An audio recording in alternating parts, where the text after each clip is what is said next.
Good morning, welcome everyone once again to the Spanish Breakfast Show live on YouTooSpain. I'm Skatz, and in today's show I'll be talking to a property expert on the southeast coast of Spain, all about viewing trips to buy a house or an apartment in Spain. We'll have lots of top tips so you can make the most of your visit and end up buying the right property for you. As usual, you can ask your questions live right now in the chat box over there or down there, depending on which device you're on. Or if you're not watching live, you can ask in the comments below, and either way, I'll get you the answers you need. My lovely wife is looking in on the chat under the name U2 Aromatherapy today, so she'll be keeping an eye on the questions in case I miss any and giving you the benefit of her wisdom too. I've had some more of you asking about the t-shirts and the hoodies and mugs and phone cases. The link to the merchandise page we have is in the video description below, so feel free to buy and get in on the gravy train on that. So without further ado, let's meet my guest for today. It's Roy Howitt from Medland. Good morning, Roy.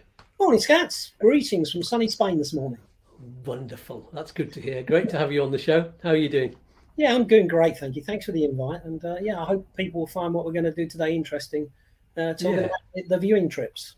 Yeah, absolutely. So first of all, tell us where you're based in Spain, a little bit about you and a bit about Medland. Yeah, I've been in Spain now for close on 17 years. I came to retire, believe it or not, 17 years ago, and that wasn't really a plan. And I live just outside Torrevieja. So I'm in expat city, so to speak, as we probably describe it in this area, in between Torrevieja and Villamartin, both fairly popular places in a townhouse on an urbanisation. I'm the UK country manager for quite a big estate agent based in the Costa Blanca called Medland, Spain. We're a new build specialist, so we only sell the new, modern, contemporary design type properties to something like 14 different nationalities. Wow. So it isn't just the Brits that we sell to. The offices are based just outside of Torrevieja, and we cover Costa Blanca and Costa Calida, which is about 450 kilometres of coast. So a fair amount of driving involved when we're out and about with clients. And there's about 750 developments along that stretch. Really to suit all needs, starting out typically for an apartment around about 140,000 euros and literally going through to millions, millions of euros. If we look at the properties in the north around sort of Calpe and popular areas are there, we do have properties upwards of 3 and 4 million euros. Wow. I'd like to see one of them. Watch the video. Go to our YouTube channel. Medland have their own YouTube channel. Very and nice. If you want a nice property, they're on there. Fabulous. Okay, then let's get straight on to some of the questions we've got. First of all, tell us about the sort of typical viewing trips you can get, especially the ones that you organise. Say how many days, how many properties per day, and what the customer can expect, that sort of thing. Yeah, well, viewing trips have been around a long time. I mean, so I came over to the viewing trip 20 years ago and I bought my property, which was the new build property. And they're really more UK and Irish than they are necessarily in Europe. You'll find that in other European countries that they'll tend to want to come out under their own steam. They might only view with us, but they're not coming on a sort of formal type trip. Whereas the UK market is very geared towards the viewing trip, the 3-4 day, typically £99, where the agent picks you up from the airport, places you in a nice hotel somewhere. You get your lunches out and about. You get your dinner in the evening in the hotel.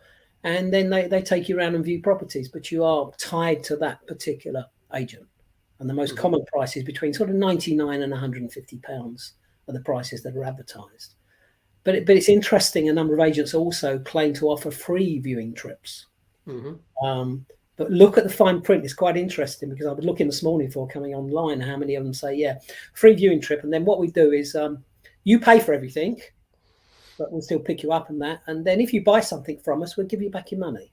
Well, we don't work like that. And the viewing trips we offer are £99, where we pay for the hotel, we pay for the flights and everything. And, if you buy, great. If you don't buy, then we haven't shown you what you want to buy, basically.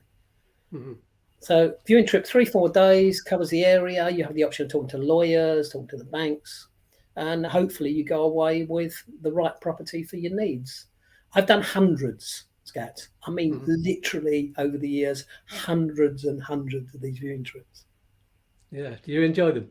I love them. I love what I do as a job wise, and nothing's better than when you actually find the right property for the right person. I can go back years and years and years from clients that I've sold to that still invite me around for a drink and barbecues and bits and pieces, and we still stay in touch with it. It's quite a satisfying job when you get it right.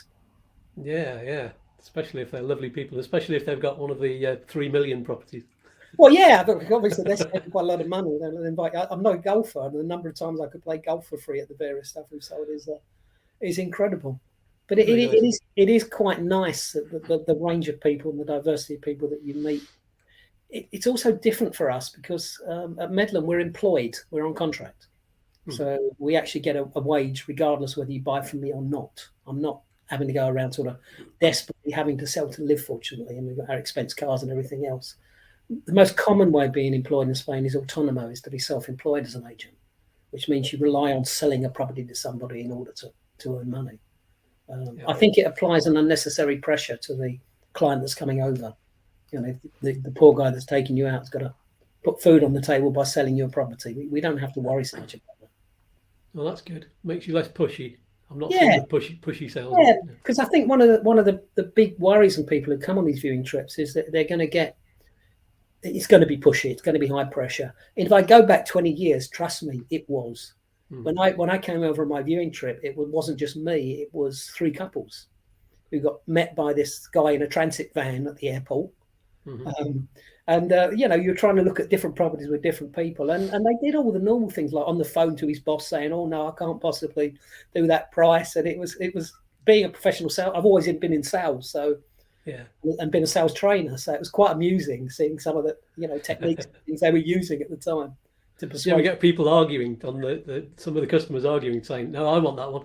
I want that one. No, I'm over that." Funny enough, yeah, regularly it was quite amusing. But you also get the couples arguing that I want that one and I want that one, which is more funny because it tends always to be the lady that makes the decision and gets her own way. Rarely do you see a couple and the dynamics going out, and it's the husband who ends up Yeah. selecting the property, shall we say?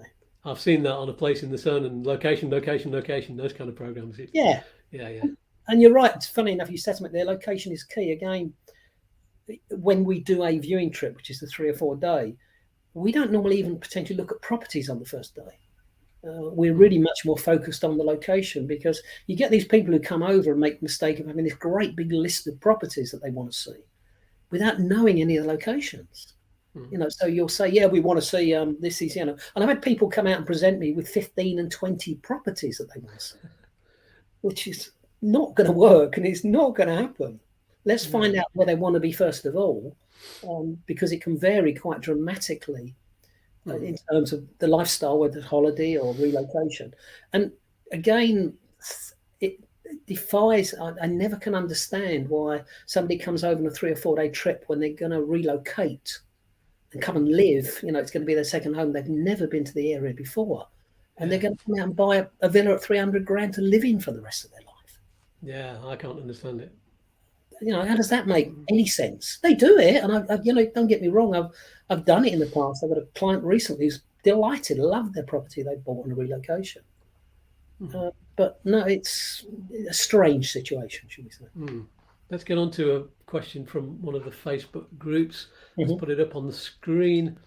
This is from Lynn Williams, who I believe lives in Ireland. How can you find out if the property is legal, the title deed, etc.? Okay, but there's a few pieces of advice here. The first one is that because we only sell new build properties, and the law on Spain on new build properties, you have to have a bank guarantee. So you have to have a guarantee for all your payments that if the builder doesn't deliver the property on the dates on the contract or that to the specification, you can obtain your money back. The builder never gets the money. And in order to issue a bank guarantee, the property has to be legal. You can't get one unless he's got planning and everything. On a second-hand property, my advice is probably slightly different to what many agents will tell you.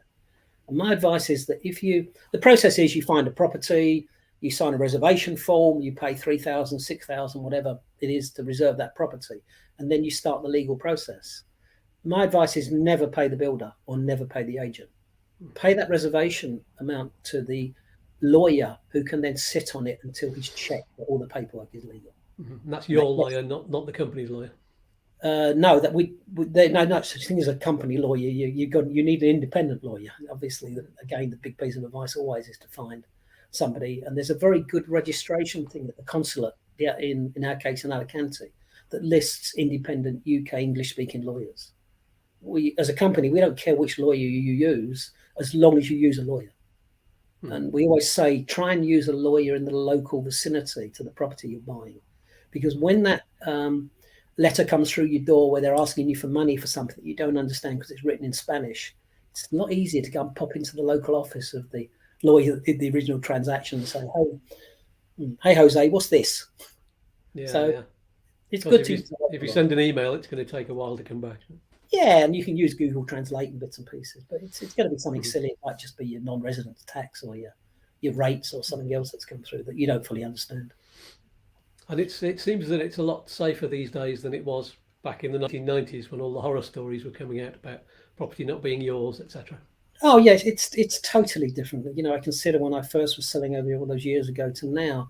I mentioned earlier on, nowadays they have to issue a contract that says when the property will be delivered, how the property will be delivered, to what specification. In the old days, and there are examples of resorts where they were listed as a golf and country club, and they never ever built the golf course and they never ever built the country club. Wow. Nowadays, everything they put into the marketing materials they have to deliver as part of the contract. So the marketing materials say there's going to be a clubhouse and there's going to be this and there's going to be that. It has to be delivered as part of the contract, and they can't hand over the property until they've issued a thing called the certificate of habitation, the first occupancy license. In the old days, and it happened to me, for the first 6 months, we were on a generator in our property. Yeah, because there was no certificate of habitation, and without that, they couldn't legally connect the services. So, a lot of the advice I give comes from first-hand experiences. I've been there, I've done it, ticking the box, rather than reading a book somewhere or getting advice from somebody. That's good to know. Good. So you were telling me about hybrid trips. What are those? Yeah, people, I don't know why they're necessarily called viewing trips or inspection trips, because they're not. Let's not dress it up. Let's make it very clear to people. It's a buying trip. We are looking for people that are going to come over and are ready to buy or in a position to buy a property. In other words, they've got their finances in place. They may or may not know the area. But the idea is that if you're coming on a viewing trip, you're tied to that agent. That's it. You're there with them from 10 o'clock in the morning till 6 o'clock in the evening. You ain't going to get to the beach. You ain't going to get to the shopping centre. The free time you're going to get is going to be in the evening over dinner. It's hard work. It's hard work for the person showing you, and it's hard work for the person being taken around. So understand that to start with. Let's call it a buying trip. And if you are not in a position to buy, then don't come on a viewing trip. Come out under your own steam, or come out under a hybrid trip. Come out on the basis that you're paying for the hotel. We can arrange the hotel for you. We can pick you up from the airport. And then if you subsequently buy a property, we will refund your costs against the purchase of the property. That's a hybrid trip. Yeah. And a lot of the non-British people, the Scandinavians in particular, who don't feel they want to be tied to a particular agent, will use that type of trip. But you do get situations where people apply for a viewing trip and they say, yeah, but I haven't sold my house yet. I've got to wait. Well, then you don't qualify for a viewing trip. It's very simple. Yeah. You're not in a position to buy. You shouldn't come over, because our idea is quite expensive for the agent. Don't get the violins out. We do very well out of it. Yeah. But it's not a holiday. And some people, it's not a quick break, because legally at the moment you can travel to Spain to view a property and buy a property. It's one of the exclusions. So we can give you a piece of paper that says, yeah, I'm going to Spain, to look at a property. But not you're coming out 3 days to look at properties and you're going on holiday for another 10 days. No. So is there a minimum budget for you? It's not so much a minimum budget. It's more the expectations of the client for what they expect to get for their money. I think if you're, again, we go through this every day, where somebody will send in an inquiry, or somebody will come back and say, yeah, well, what I'm looking for is I'm looking for a 3 or 4 bedroom villa on the beach with a pool for 100,000 euros. Yeah. It doesn't exist. No. So you're not going to see the average agent offering a free viewing trip if you're coming over to buy an apartment for 60 to 80,000 euros. and they exist still because the money they'll generate from that sale, especially if they're collaborating with other agents, just doesn't cover a viewing trip. Cost of the agent is about €1,000. Give you an idea. By the time you take into account staffing and cars and food and everything, it's about £1,000. So the way we look at it is say, well, what do you want to buy? What is your expectations? Have you gone through our website and found properties that meet your criteria? Because that's the most important thing. They've seen things they want to buy. Yes, that qualifies them. Rather than saying, if you've got a budget of €100,000, then you don't qualify. And that's the way most people should do it. And that's the way you should come on a trip as well. To be honest, if you haven't seen properties that will meet your criteria, why come on a viewing trip and waste your time? But yeah, we still get them. We still get them regularly every day of the week. I'm at €100,000 and I want to buy, I'm expecting to buy a 4-bedroom villa on the beach. Yeah. My mate says that I can get that. Yes. Yes. Do you think do people normally come over with a mortgage in place or just a big suitcase full of cash? I've had that, funny enough. The suitcase full of cash that it actually did happen to me when I had a guy come over who was a dry cleaner from London with his daughter and found a property, and they said, okay, I'm just going back to the room to get the money. He had about 150 grand in a suitcase, which I had to very politely tell him, unfortunately, it doesn't work like that. And he got very upset with me, by the way, that I wouldn't take his money again because a mate told him he could do it like that. Well, you can't anymore. No. It's great to get a mortgage in place if you are going for finance before you come, because the system works that you can actually get a no obligation mortgage offer, what they call an agreement in principle, where a mortgage broker at no fee will look at your particular circumstances and tell you what mortgage you can get and what it's, more importantly, what it's going to cost you. So what the payments are going to be based on that mortgage. Then you're in a much better negotiation position, even with a new build property where the pricing is pretty much fixed. Because if you do come over and you know what you can buy, then you can say, yeah, I'm in a position to buy, which is always a stronger position. And at the moment, Spanish mortgages are cheap. We're talking about 1.5%. The only thing to be careful of is that the people get confused about how much they can loan in percentage terms, because the normal mortgage is either 60 or 70% loan to value, but they don't fund the fees. And the buying fees on a property with a mortgage are around about 15% on top of any price you see advertised anywhere. So you're actually only going to get 55% or 45% of the value of the property as a mortgage. But we always advise, and we have a number of brokers, we always advise getting a mortgage before you come, and then you know what you can buy. And it's not disappointing then, because there's nothing worse, seeing a property and you go back and I've had it recently, discover that you can't buy it because actually you can't get them. People have got to be realistic about what they can afford, haven't they? Yeah, and it's not super cheap. It's much cheaper to own a property in Spain than it is in the UK, because if you take, for example, my own property here, I don't have any community as such. I'm my own pool. I don't have any community fees, because in a villa, you don't have community fees. Mine's a house, not a villa, but anyway, that aside. And my rate's €160 a year, paid to the town hall. So although the running costs are much cheaper, you've still got the costs associated with water and electricity, which are about the same as the UK. And you've still got your annual non-residence taxes and things. So there is a running cost associated with it, which again, you mustn't ignore on top of any mortgage. Do you find that people normally get the sort of property they first imagined or not?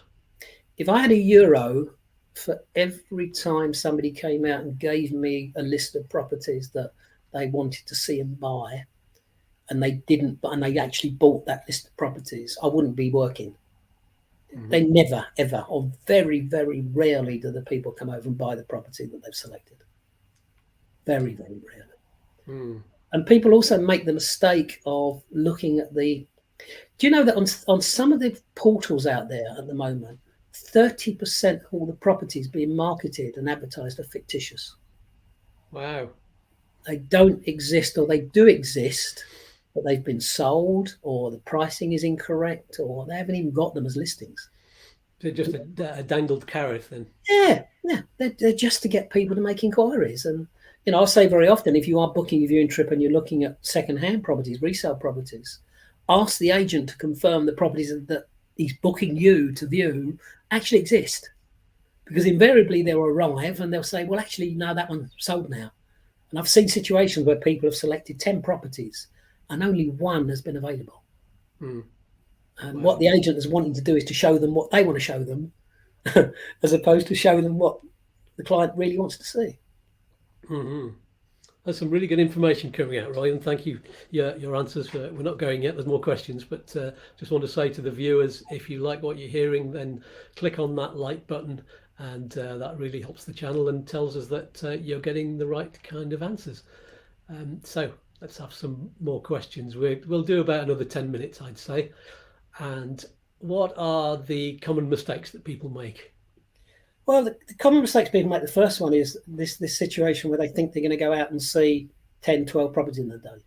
They're not.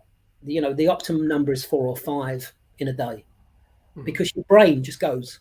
Once you get to property number 4 or property number 5, you can't remember what the previous one was. Do people have a notebook so that they can write down what each? They don't. Property is? Funny No? enough, and that's the other thing. It is, I always, the way I tend to do it is that when we finish the day, then I'll send them an email confirming where they've been, with links to all the properties that they've seen. Where we have videos and photographs on most of them, and then what they said about that property, because it's often what they say about a property which will assist them in remembering what that particular property was and what they liked about that property. Good idea. Yeah, I also carry for the Brits a thing which is a compass, but also a picture compass type facility, because orientation is key. Orientation of the Brits, they want south facing. Scan the Spanish etc. want north facing. Brits want south facing. Yeah. So I have this little thing on my phone which is called Sun Seeker that looks at where the sun is and where it's going to be at a certain time of day, and it can take an image of the garden at that with the sun bits and pieces again, which is another good aid memoir to them when they come back and look again. Yeah, I think English people just want to get a sunburn. Spanish people realise they need to be in the cool. That, isn't it? It's where they lay out saying "burn me." It tends to be the English way. The other thing is that I always say when people arrive, there's no such thing as a stupid question. You'd be amazed how people are often embarrassed almost to answer a question because they think it's a stupid question. It's not. They're spending a lot of money. It's a crucial decision in their lifestyle.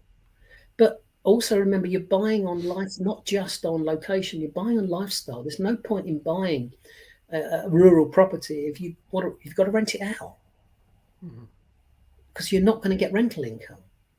You might choose to buy and come with the idea of buying on a golf course, where the fees on a golf course will be higher than just off of a golf course, and you still get the same rental income, you still get the same demand. So buy just off of the golf course, where rather than paying 160 euros a month community fees, you're going to pay 40, and you're still going to get the same rental return.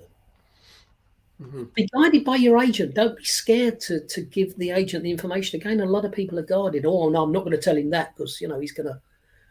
I always say let's treat your budget as a budget, not a target. Because again, you see them say, "Oh, I've got somebody coming over who's got 500,000 euros. So all I'm going to do is I'm going to show them 500,000 euro properties." Not what you should be doing. It should be based on the requirement. So I've been doing this a long time now, fortunately. Yeah, that's good. I like Medland's adverts as well. They're compared to some of the shaky ones you get when people are walking through the properties. Yours have been done by little helicopter cameras and all kinds of stuff. We have our own full-time photographer on staff. So we have our own guy who goes in and does all our videos, and they're all shot for us specifically rather than ones that the developer tends to do. And then we'll go and do a virtual tour. A lot of what I've been doing recently, been going and doing then the shaky walkthroughs as a virtual tour, where you get them online on Facebook or you record it. And you do not just the property, but you also do the location. We have sold not many, but we have sold a few. More to people that know the area already. Yeah. Rather than people coming in completely cold. Yeah. Also, timing for a VT. Avoid weekends. No lawyers are open. No banks are open. If you're coming out looking at second-hand property, the agent will have to get you all the keys. And if you don't see anything you like, and of a weekend, it becomes more difficult to get keys and get access, etc. We can provide access over weekends, but it isn't ideal. It isn't an ideal day to do it. That's a good tip. What should people be looking out for when they book a trip with an agent? I think that the thing I said about, we'll refund all your fees if you buy something, because there's no such thing as a free lunch. No. If you cannot see properties from that agent that meet your requirement to view, why go with that agent? See, in the new build market, we're nothing. I say we're nothing special. We have access to all the same properties as everybody else has. In the new build market, all the agents have the same developers. We can only differentiate in our after sales service, and because of the volume of properties that we sell, the price, that the extras that we can negotiate with the developer. And in Spain, they work differently. In Spain, all the agents tend to collaborate. So they tend to work together and share properties and split commissions. That's why, again, on the portals, you can often find the same property from different agents at different prices. Again, that's quite common, and that's a thing to watch as well. We can talk about that separately, but that's something else that you need to look at. But don't be scared. People seem to be reluctant and scared to communicate with the agent about what they really want. The number of times I've had people come over with $250,000, and when they get off the plane, they've got 100,000. All of a sudden, their budget's gone and out the window. I even had one, believe it or not, where we arranged the accommodation for them, a couple coming over, because normally it has to be the key decision makers. So it's normally a husband and wife. Mm-hmm. It's not great to bring children over on viewing trips because it's hot, it's hard work. It's just not nice. And there was 4 of them waiting at the airport, 5 of them, waiting at the airport, including Granny. Needless to say, they didn't buy, and they'd come on a little bit of a break, but there you go. Yeah. Do you have many of those? No, not many, because most of the time when you're speaking to people, you get a feeling in, what they want and what they're looking for. And then they're mostly, really, the vast majority of people are genuine, honest people. And if they don't buy, it's because they don't like the area, or because I haven't shown them, as I mentioned earlier on, something they want to buy. So it's as simple as that. It's not something I'll get upset about, because nobody can get a property for everybody. No. And what sort of nationalities are buying at the moment? Are there many Brits? No, there aren't many Brits, because again, the situation is the Brits still can't travel, or they can travel. But they've got a quarantine when they come back, and there's still a reluctancy from people to do that. We've got a few over, and we've got a very full diary. It's business as usual, to be honest, for all the other nationalities. The biggest buyers are the Belgians and the Dutch at the moment. We're starting to see the Scandinavians creep back. But there are 2 other areas that have grown dramatically for us. The first, and our business, by the way, last month and this month exceeded the same period pre the pandemic. So business is back with a vengeance. We've got very full diaries. The French market has gone crazy for us, generally in the market. And Spanish in terms of the people looking to get out of the cities, to get out of Barcelona, to get out of Madrid, because now all of a sudden, hey presto, they can work from home. We're finding a big demand at the moment for the Spanish people coming to relocate. And that's ironic at a time when British people can't get non-lucrative visas and where they want to do remote working. All the Spanish are doing it. Yeah, it is, and that's exactly what's happening. But it's also quite interesting is we've seen the average sales price increase dramatically. We're selling a lot more 300,000 euro villas now than we were selling pre-pandemic, because again, the level that people are buying at. Pricing, contrary to what people may believe, pricing isn't reducing, both in the second-hand market and the new market. It's going up on the coast. We're seeing new build prices increase, and we're seeing second-hand prices increase. Because remember that the Brits are no longer the biggest buyers of property in Spain. They've been overtaken by a number of other nationalities. They're no longer. And somebody said to me, well, what happens if all the Brits that come over? Do you know there's a calculation? Only 22% of all the properties in Spain owned by British people are on mortgages. Because people were saying, how can I pay my mortgage? But it's not. Would you sell it if you can, after the pandemic is over, you can come back and use it, the only limitation being the 90-day rule. So, no, pricing, unfortunately, for those looking to buy is staying exactly where it is or increasing. That's very interesting. And that's, we were talking about rental prices. Rental prices have been going down. Rental prices are going down. The yield on rentals is decreasing, What the developers are doing, however, because they built up... See, when the pandemic started, they never stopped building. It was business as usual. The construction carried on exactly the same as it was previously. So there's a lot more key ready properties around now. What I mean by key ready is the property's finished and ready to move into. And the developers are offering a lot more deals for including extras on key ready properties. So they might throw in the furniture and the white goods and the air conditioning, etc. We negotiate for the client on stuff that's key ready and sitting empty. Do you think the property prices are going to hold and keep on going up, or do you think, because I mean there's got to be an economic impact and fallout from the lockdown and Brexit and all that stuff, what's going to happen, do you think? I don't have a crystal ball. I wish I did, but considering the percentage of people that are buying that are not affected by Brexit, the Scandinavians, the Dutch, the Belgium, they're business as usual. So why would property prices fall when the only percentage of people who are looking to sell may be some English people? So no, I can't see. And if you look at TINSA and if you look at all of the various professional bodies in Spain who are looking at this, we've had this month alone 7 new developments announced. One in particular in Murcia, which is 1,500 new properties on one site. Wow.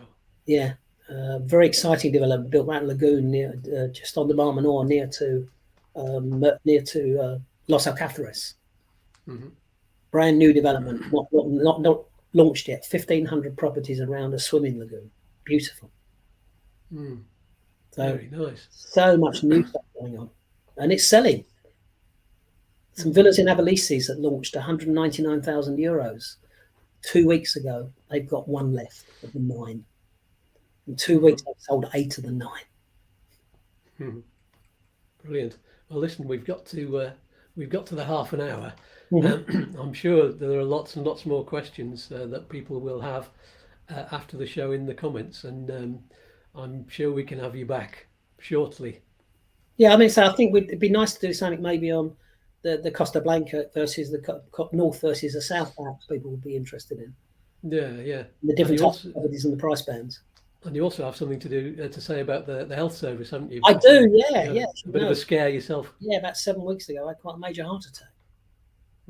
Believe it or not. So yeah, I talk a lot about how good it is over here. I've now experienced it. I could from first hand gain experience. Yeah. Well, I'm glad you survived. So, yeah, you and me both.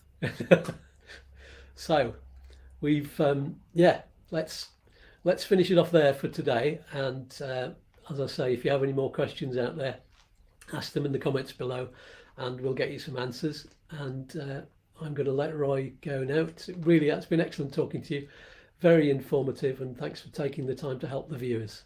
Yeah, thanks for the invite. And as I say, and also if people want to have a look at the Medland YouTube channel as well, lots of properties and lots of area information on there as well, if it helps. Lovely. Send me the link to that, and I will put it in the comments below. Yeah, in the video description. Okay. Fantastic. Okay then, everybody say goodbye to Roy. Thank you very, very much. Bye, people. Goodbye for now. There you have it. I hope you've gained some insight from this video. Click on the like, thumbs up if you have. Next week on YouTooSpain, I'll be talking to Chris from Up Sticks once again, my regular expert on relocation. This time it's going to be an Irish special, because I have just got my Irish citizenship. I'm also going to be doing a video during the week about how to get your Irish citizenship, but with Chris we'll be talking about how people with an Irish passport can move to Spain, and what's specific about that and what they need to do to become resident. So join us next Saturday at the usual time of 9:30 a.m. if you're in UK and Ireland, or 10:30 if you're in Spain. Don't forget to check out the Liz and Skatz channel. We broadcast live on Wednesday evenings usually, all about our journey to move to Spain. So that's more of a kind of personal journey one, and a sort of healthy lifestyle that we have. There's also free yoga and meditation that you can get on Liz's channel, YouTube Yoga, and she has YouTube Aromatherapy as well. That's another lovely channel. Don't forget, t-shirts, other goodies from all of our channels are on our merchandise page, and all of the links to the channels, etc., can be found in the description below. So that's all for this week. I'm off to get my second vaccination now. Thank you so much for tuning in. Please subscribe and click on the bell, ding, if you haven't already, and I will see you soon. Peace and love. Goodbye for now.